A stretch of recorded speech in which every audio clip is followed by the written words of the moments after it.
Hello, everyone. So I just wanted to talk about academic voice. It's kind of important, right? The way that we speak can sometimes not be the same way that we write. And I think that a lot of students have a problem with that, right? Because people are taught to say things out loud, like we'll say, when you're writing an essay, read it out loud. Again, you can often catch things that you normally wouldn't catch otherwise, right? But when it comes to an academic voice in writing, what is it that we're talking about here? It's not just the words that you are using, it's how you're using them and what some words end up doing to your essay that actually sort of reduce the meaning. So, one of the things that I wanted to talk about his academic voice, starting with this sort of cliche list here in front of you.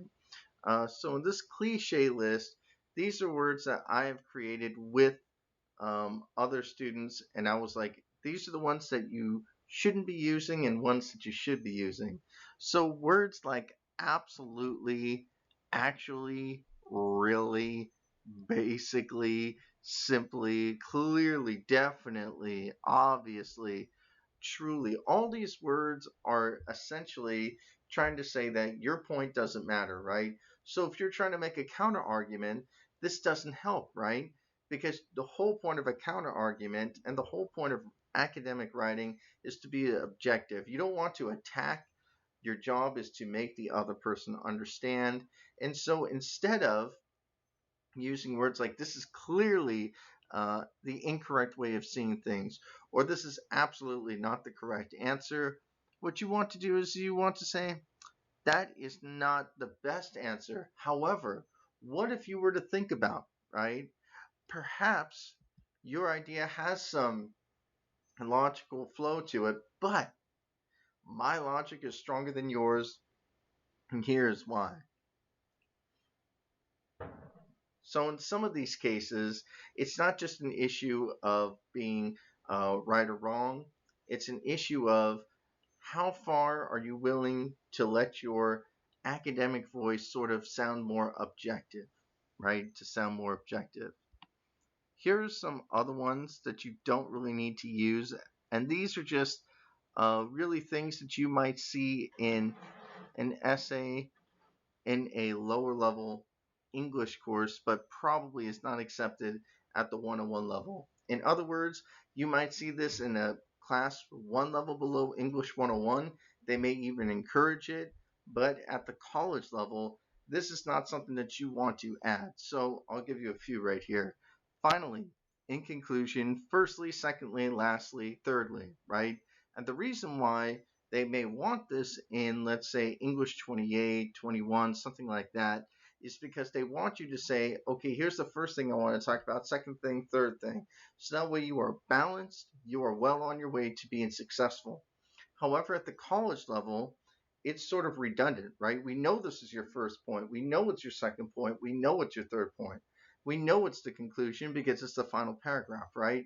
So it's a sort of different angle.